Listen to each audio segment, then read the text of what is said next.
Last class में मैंने friction के प्रॉब्लम बताए थे हॉरिजॉन्टल सरफेस पे, है ना। देखो मैं फिर से दिखा देता हूं तुम्हें। हमने ये प्रॉब्लम किया था, हॉरिजॉन्टल सरफेस पे एक ब्लॉक रखा हुआ है जिसपे हमने एक फोर्स अप्लाई किया था 100 न्यूटन। फिर सेकेंड प्रॉब्लम में 60 न्यूटन। थर्ड प्रॉब्लम, फिर फोर्थ प्रॉब्लम में हमने फोर्स को अप्लाई किया था एंगल पे। फिफ्थ प्रॉब्लम में हमने दो फोर्स अप्लाई किया था, एक राइट डायरेक्शन में हॉरिजॉन्टल, लेफ्ट डायरेक्शन में एंगल पे। और सिक्स प्रॉब्लम में मैंने फिर से दो फोर्स अप्लाई किया था, राइट डायरेक्शन में एंगल पे, लेफ्ट डायरेक्शन में हॉरिजॉन्टल फोर्स। ठीक है, यहाँ पे सभी ब्लॉक जो है वो हॉरिजॉन्टल सरफेस पे ही रखा हुआ है। अब हम यहाँ पे एक प्रॉब्लम करेंगे जिसमें कि ब्लॉक को इंक्लाइन सरफेस पे रखेंगे।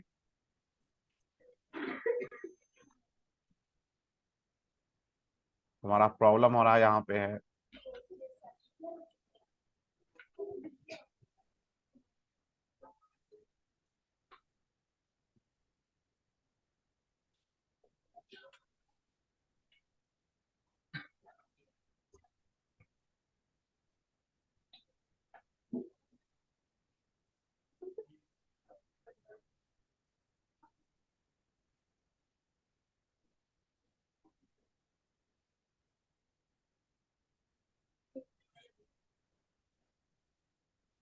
ये एंगल है 37 डिग्री।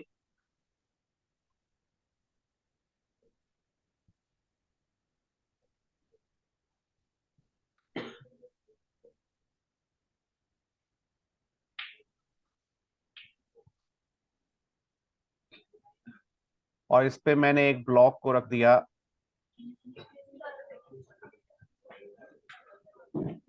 इसका मास है 10 kg और कोफिशिएंट ऑफ फ्रिक्शन है 0.4। तुम्हें बताना है एक्सेलरेशन क्या होगा। Find acceleration of block. एक इंक्लाइन प्लेन है जो कि फिक्स्ड है, 37 डिग्री एंगल है, उस पे सरफेस पे हमने एक ब्लॉक रख दिया जिसका मास है 10 kg। सरफेस जो है वो स्मूथ नहीं है, फ्रिक्शन है, और कोफिशिएंट ऑफ फ्रिक्शन है 0.4। तो इस ब्लॉक का एक्सेलरेशन क्या होगा। तो कैसे बनाएंगे, देखो सबसे पहले हम शो करेंगे इस पे कौन कौन सा फोर्स एक्ट कर रहा है। तो एक फोर्स एक्ट करेगा वेट mg डाउनवर्ड डायरेक्शन में, इसका वैल्यू m इंटू जी क्या हो जाएगा 100। ठीक है, दूसरा सरफेस के परपेंडिकुलर ये फोर्स हो जाएगा नॉर्मल। ठीक है, और ब्लॉक मूव करेगा डाउनवर्ड डायरेक्शन में तो फ्रिक्शन फोर्स लगेगा अप द प्लेन, ऊपर की तरफ लगेगा फ्रिक्शन फोर्स। क्या ये बात समझ में आया। इस ब्लॉक 10 kg पे तीन फोर्स एक्ट करेंगे। एक एक्ट करेगा उसका वेट जो कि m इंटू जी 100 हो जाएगा, एक लगेगा सरफेस जो है बॉडी पे, एक लगाएगा सरफेस के परपेंडिकुलर, उस फोर्स का नाम है नॉर्मल फोर्स। और बॉडी मूव करेगा डाउनवर्ड डायरेक्शन में तो फ्रिक्शन फोर्स एक्ट करेगा अपवर्ड डायरेक्शन में। बोलो क्लियर है ये। तो हमें निकालना है कि इसका एक्सेलरेशन क्या होगा। तो हम यहाँ पे क्या करेंगे, जो बॉडी का मोशन है वो डाउन द प्लेन है, मोशन बॉडी का मोशन है डाउन द प्लेन। तो यहाँ पे तीन फोर्स है। तो मैंने बताया तुम्हें कि जो फोर्स ना तो मोशन के लाइन में हो ना ही उसके परपेंडिकुलर हो उसका कंपोनेंट ब्रेक करते हैं। यहाँ पे तीन फोर्स है, एक है वेट 100, दूसरा फ्रिक्शन फोर्स, तीसरा नॉर्मल। तो इन तीनों में कौन सा फोर्स है जो कि ना तो मोशन के लाइन में है, मोशन है डाउन द प्लेन इस डायरेक्शन में, और ना ही उसके परपेंडिकुलर है। बताओ कौन सा फोर्स है। which force is not along the line and also not perpendicular। तीन फोर्स है, एक है वेट mg, एक है नॉर्मल फोर्स, एक है फ्रिक्शन फोर्स। बताओ कौन सा फोर्स है जो कि ना तो मोशन की लाइन में है। मोशन का कौन सा लाइन, इसको मैं रिप्रेजेंट करता हूं ठीक से। मोशन जो इस डायरेक्शन में हो रहा है, डाउनवर्ड, तो कौन सा फोर्स है जो इस लाइन में भी नहीं है और इसके परपेंडिकुलर भी नहीं है?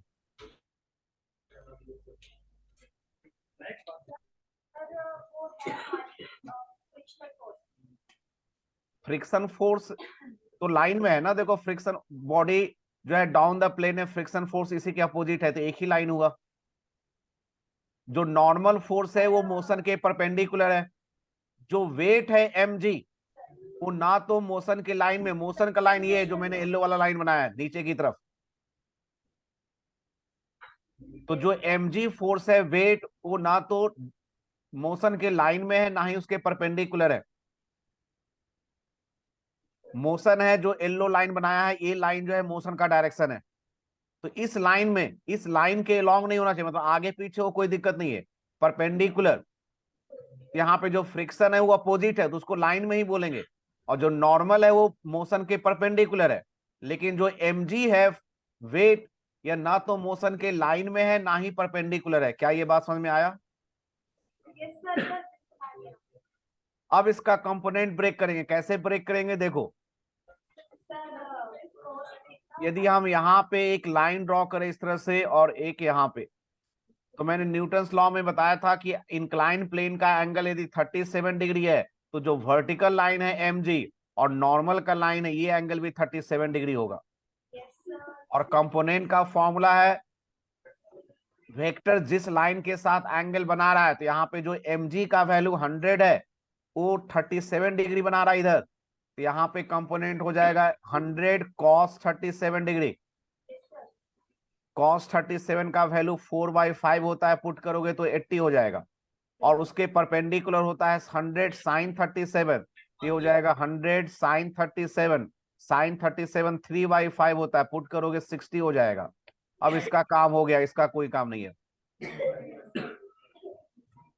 ये समझ में आया यहां तक?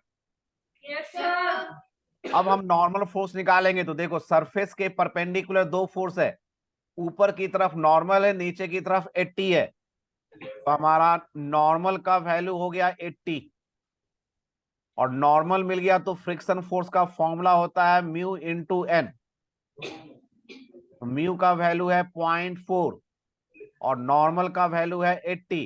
ये क्या हो गया, 32। ठीक है।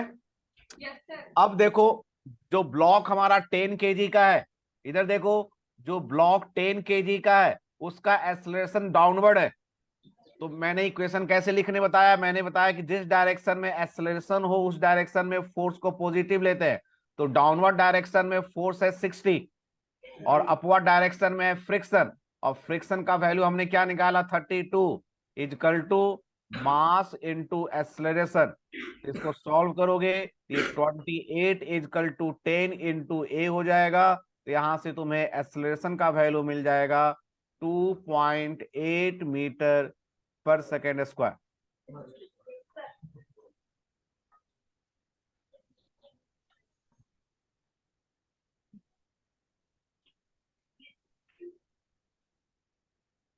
ठीक है ये।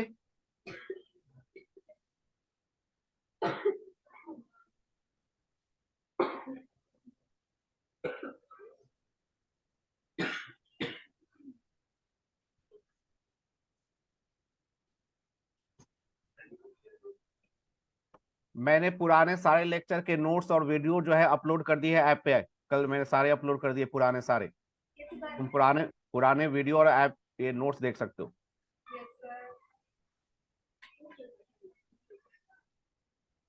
ये कर लिया तुमने, ये समझ में आ गया ये?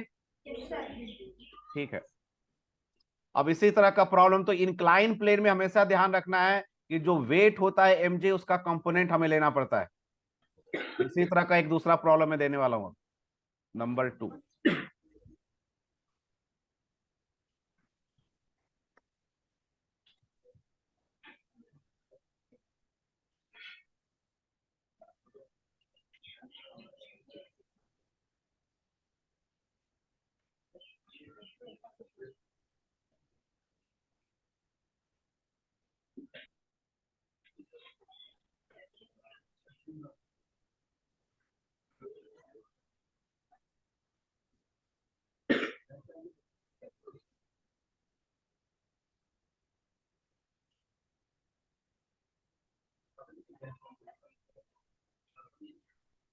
म्यू का वैल्यू है 0.5।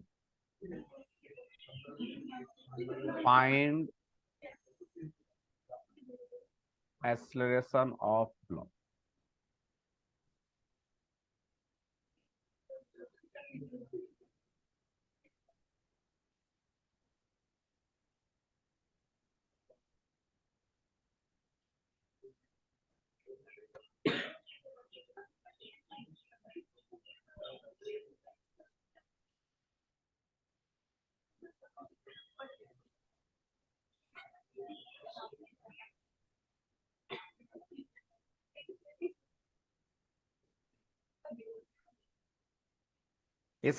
इसे सॉल्व करो, बताओ क्या आंसर होगा। जो जो मैंने अभी प्रॉब्लम बताया बिल्कुल उसी तरह से है। ब्लॉक का सिर्फ मैंने मास 10 kg से 6 kg कर दिया और म्यू का वैल्यू 0.4 से 0.5 कर दिया। बाकी मेथड हमारा सेम है।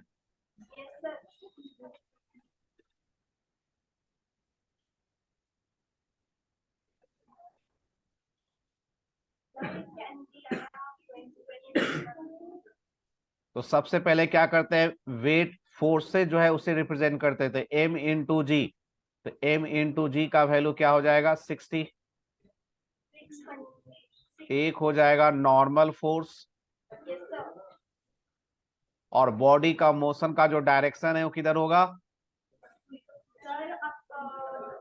Down the plane. बॉडी तो नीचे ही मूव करेगा, कोई फोर्स तो हम अप्लाई नहीं कर रहे, तो बॉडी नीचे ही मूव करेगा। तो बॉडी पे फ्रिक्शन फोर्स लगेगा अपवर्ड।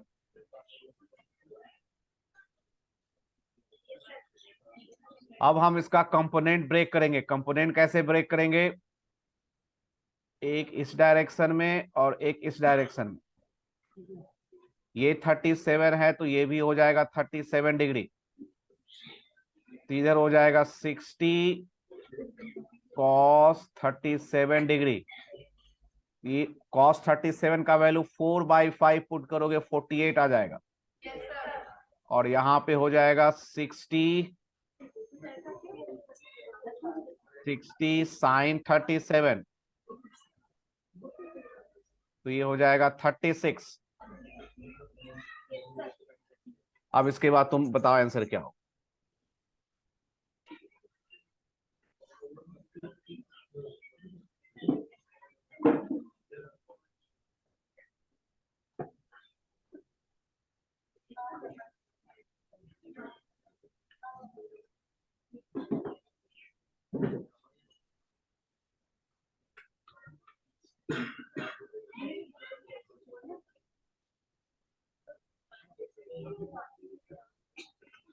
सबसे पहले नॉर्मल फोर्स निकालो, फिर फ्रिक्शन फोर्स निकालो।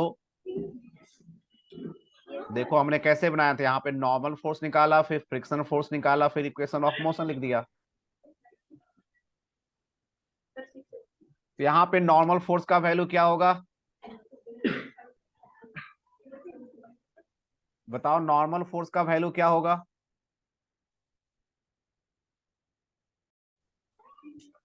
यहाँ पे बताओ नॉर्मल फोर्स का वैल्यू क्या निकाला तुम लोगों ने।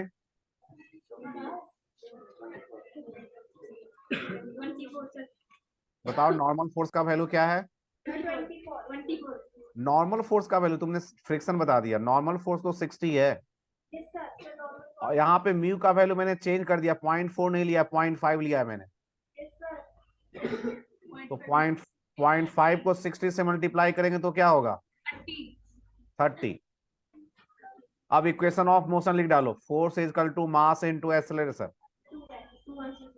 तो नीचे की तरफ फोर्स क्या है, 36, ऊपर की तरफ है 30, is equal to mass into acceleration.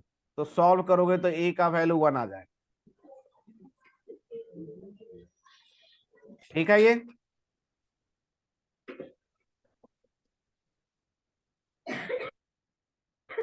ठीक है, क्लियर। किसी को कोई डाउट इसमें। Next question number 3।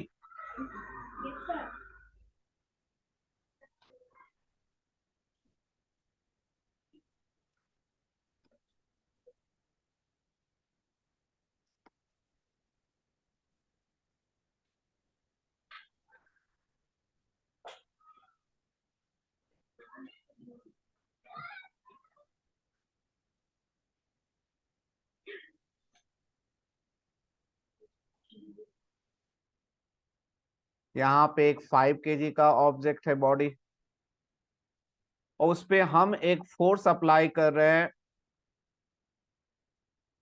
Upward direction में 80 न्यूटन या 100 न्यूटन ही कर ले। हम इस पे एक फोर्स अप्लाई कर रहे हैं अपवर्ड डायरेक्शन में 100 न्यूटन। फ्रिक्शन का वैल्यू वही है जो पहले, फ्रिक्शन का वैल्यू है 0.4। तुम्हें बताना है एक्सेलरेशन क्या होगा, फाइंड एक्सेलरेशन।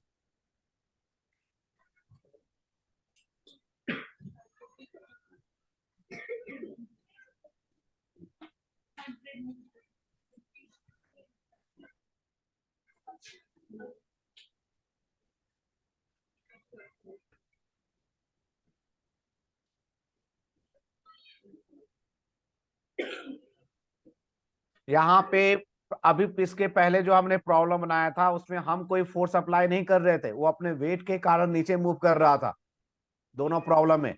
लेकिन इसमें हमने एक फोर्स अप्लाई कर दिया 100 न्यूटन अप द प्लेन। तो इसमें और कौन कौन सा फोर्स ऐड करेगा, एक उसका वेट हो गया mg, mg का वैल्यू क्या हो जाएगा इस बार 50। एक हो जाएगा नॉर्मल फोर्स, और बॉडी इस केस में अप मूव करेगा अप द प्लेन। हम फोर्स अपवर्ड ऊपर की तरफ लगा रहे हैं तो बॉडी मूव करेगा अप द प्लेन, तो फ्रिक्शन फोर्स किधर ऐड करेगा, डाउन द प्लेन। अभी इसके पहले जो प्रॉब्लम किया था उसमें बॉडी नीचे मूव कर रहा था तो फ्रिक्शन फोर्स ऊपर लग रहा था। इस बार हम फोर्स ऊपर लगा रहे हैं तो बॉडी ऊपर मूव करेगा तो फ्रिक्शन फोर्स नीचे लगेगा। तो इसमें तुम्हें बताना है एक्सेलरेशन क्या होगा।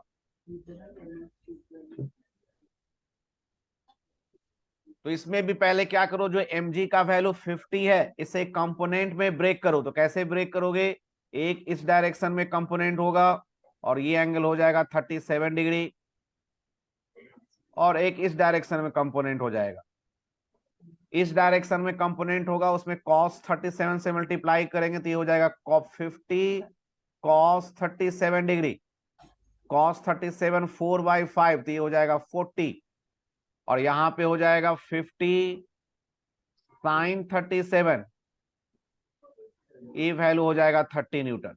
इसका काम हो गया।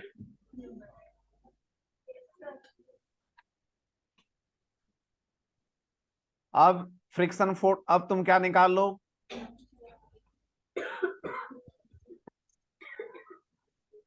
अब तुम नॉर्मल फोर्स का वैल्यू निकालो, फिर फ्रिक्शन फोर्स का वैल्यू फाइंड कर लो।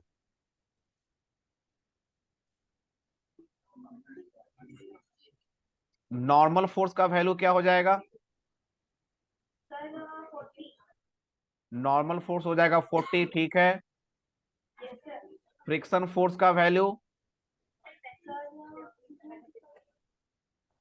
0.4 इंटू 40, तो ये क्या हो गया 16, और फिर लगा दो equation, force is equal to mass into acceleration. तो इस बार देखो बॉडी अपवर्ड डायरेक्शन में ऊपर की तरफ मूव कर रहा है, तो ऊपर की तरफ है फोर्स 100 तो उसे पॉजिटिव लेंगे, और नीचे की तरफ दो फोर्स है, एक है 30 उसे माइनस, और फ्रिक्शन फोर्स भी नीचे है, ये है 16 is equal to mass into acceleration. ये हो गया 54 इज इक्वल टू 5 इंटू ए।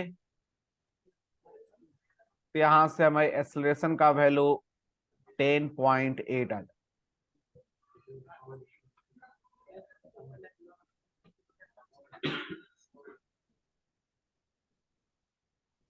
ठीक है, तो इसके पहले जो हमने प्रॉब्लम बनाया था उसमें बॉडी मूव कर रहा था डाउन द प्लेन, तो फ्रिक्शन फोर्स एक्ट कर रहा था अप द प्लेन। इसमें हमने बॉडी पे फोर्स अप्लाई कर दिया है अप द प्लेन, तो बॉडी मूव करेगा अप द प्लेन तो friction force down the plane. ठीक है, ये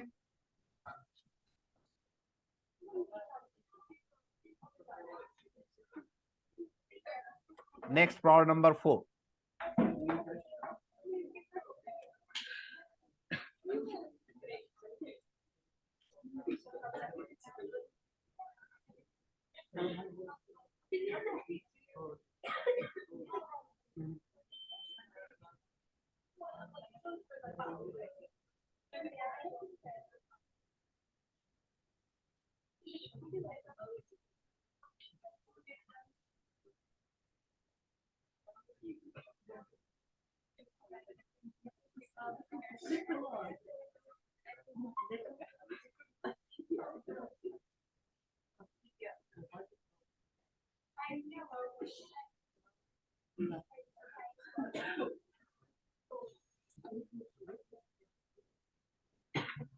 यहाँ पे न्यू का वैल्यू फिर से 0.4, हमें निकालना है दोनों ब्लॉक का acceleration. Find acceleration of two block.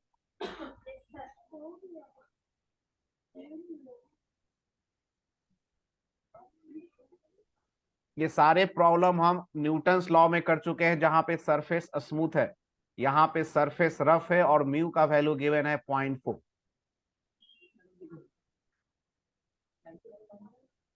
Mu का वैल्यू है 0.4।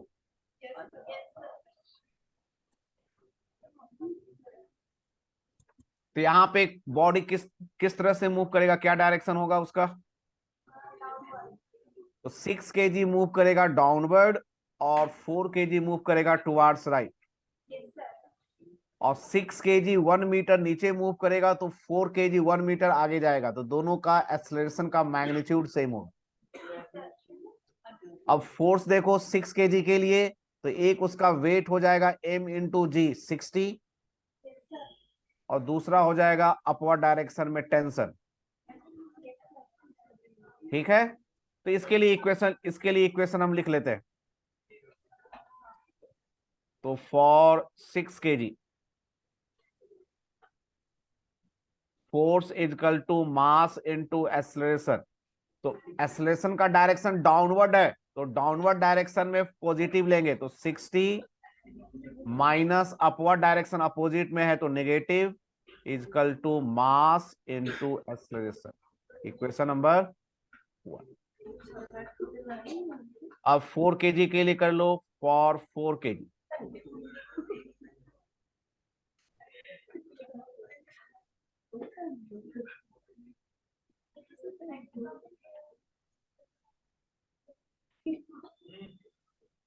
4 kg पे बताओ कौन सा फोर्स लग रहा है?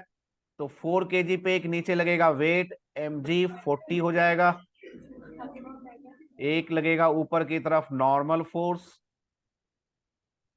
एक आगे की तरफ लगेगा टेंशन फोर्स, और ये मोशन आगे की तरफ है तो इसमें फ्रिक्शन फोर्स भी लगेगा क्योंकि सरफेस में मूव कर रहा है, तो पीछे लगेगा फ्रिक्शन फोर्स।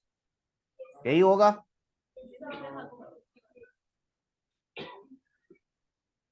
4 kg के लिए तो पहले नॉर्मल निकालो, तो ऊपर की तरफ नॉर्मल, नीचे 40, तो नॉर्मल का वैल्यू हो गया 40, फ्रिक्शन फोर्स का value mu into N, mu का वैल्यू पुट कर दोगे तो 16 हो जाएगा। ठीक है, और force is equal to mass into acceleration. तो एक्सेलरेशन 4 kg का है टुवार्ड्स राइट, तो राइट डायरेक्शन में टेंशन है, इसे पॉजिटिव लेंगे, और लेफ्ट डायरेक्शन में अपोजिट डायरेक्शन में फ्रिक्शन है, इसे नेगेटिव लेंगे। तो tension minus friction 16 is equal to 4 into ए।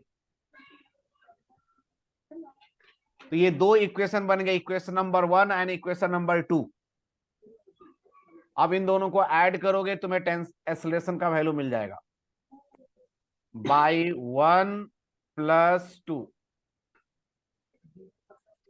1 और 2 को ऐड कर दो,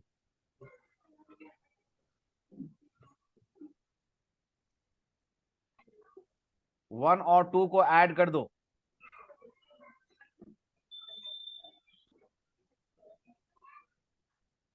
तो बताओ क्या आंसर होगा?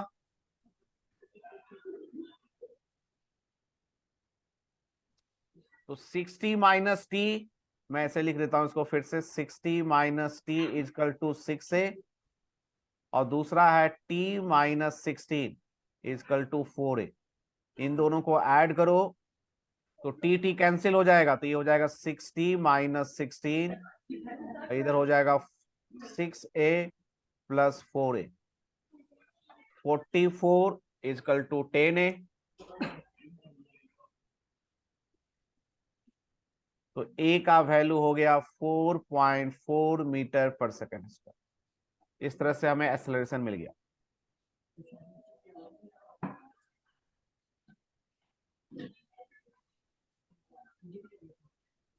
ठीक है, ये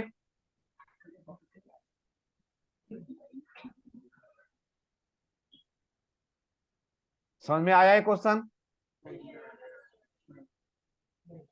अब इसी तरह का प्रॉब्लम मैं दोनों मास को इंटरचेंज कर दूंगा, बस बाकी सब कुछ सेम रहेगा। अब तुम्हें करना है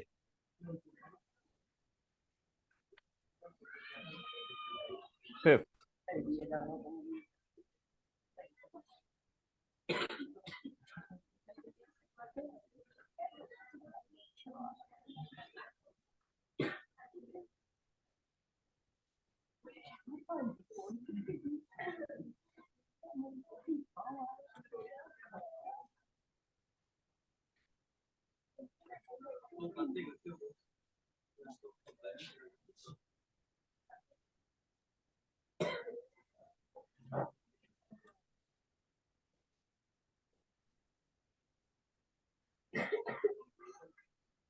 इस बार ये 6 kg है और ये 4 kg है।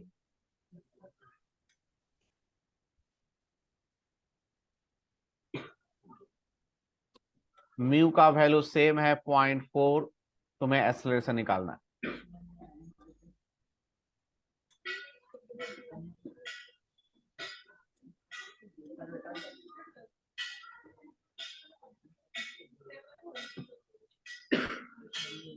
पिछले प्रॉब्लम में जो वर्टिकल था वो 6 kg था और जो सरफेस पे रखा हुआ था वो 4 kg था। इस बार मैंने सिर्फ उसे अपोजिट कर दिया है। मेथड सेम है, सिर्फ वैल्यू को चेंज किया है मैंने। तो जैसे पिछले प्रॉब्लम को बनाया था उस तरह से बनाओ। पहले फोर्स दिखाओ, किस डायरेक्शन में मोशन करेगा उसे रिप्रेजेंट करो, फिर इक्वेशन लिख डालो।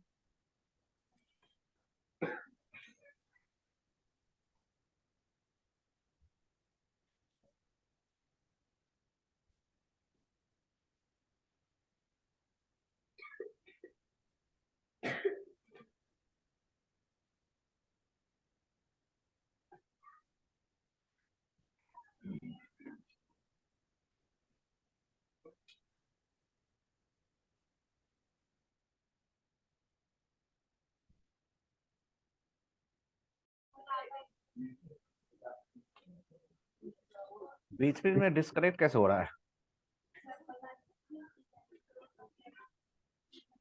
यहाँ पे देखो 4 kg जो है डाउनवर्ड डायरेक्शन में मूव करेगा। 4 kg डाउनवर्ड डायरेक्शन में मूव करेगा, एक्सेलरेशन ए। और 6 kg मूव करेगा towards right with acceleration A. Force कौन से लगेंगे? 4 kg पे डाउनवर्ड डायरेक्शन में 40 और अपवर्ड डायरेक्शन में टेंशन। इसका इक्वेशन मैं यहीं पे लिख रहा हूं। इसका इक्वेशन हो जाएगा, डाउनवर्ड डायरेक्शन में एक्सेलरेशन है तो 40 minus T is equal to 4a। Question number 1। और 6 kg के लिए क्या होगा? डाउनवर्ड डायरेक्शन में mg हो जाएगा 60, अपवर्ड डायरेक्शन में नॉर्मल, राइट डायरेक्शन में टेंशन और लेफ्ट डायरेक्शन में फ्रिक्शन। तो सबसे पहले हम नॉर्मल का वैल्यू लिख लेंगे 60। फ्रिक्शन फोर्स का फॉर्मूला म्यू इंटू एन, तो ये हो जाएगा 24। और इक्वेशन लिखेंगे तो इसका एक्सेलरेशन है टुवार्ड्स राइट, टुवार्ड्स राइट। तो राइट डायरेक्शन में टेंशन और बैकवर्ड डायरेक्शन में फ्रिक्शन फोर्स जिसका वैल्यू है 24 is equal to mass into acceleration. और 1 और 2 को ऐड कर दो, बाय 1 प्लस 2।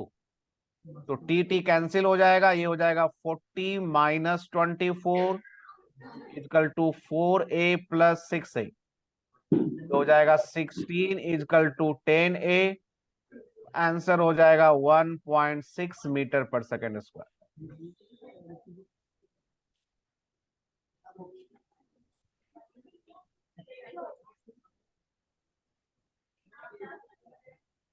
ठीक है, क्लियर?